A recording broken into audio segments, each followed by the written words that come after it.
koku karkas mājām veidot pamatus šādi. Vienmēr būs kāds, kas teiks, ka mēs tur esam kaut ko nepareizi izdarījuši. Šodien betonēsim pamatus. Te ir sagatavota armatūra. Zaļās ir silto grīdu caurules.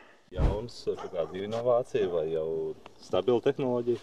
Tā ir diezgan izplatīta tehnoloģija. Koku karkas mājām veidot pamatu betona plātni ar iestrādātām siltajām grīdām.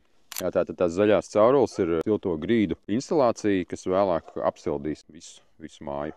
Veidojot plātni, zem plātnes apakšā ir putuplasta izolācija, tad tālāk seko dzeltena, ko jūs redzat, dzeltena plēve, tad armatūra un tad silto grīdu instalācija, tās zaļās caurulītes. Drīz ieradīsies betona mašīna un šis viss tiks ieliets betonā. Tiem vadiem nekas nenotiks, ka viņiem to betonu uzlej virsū? Nē.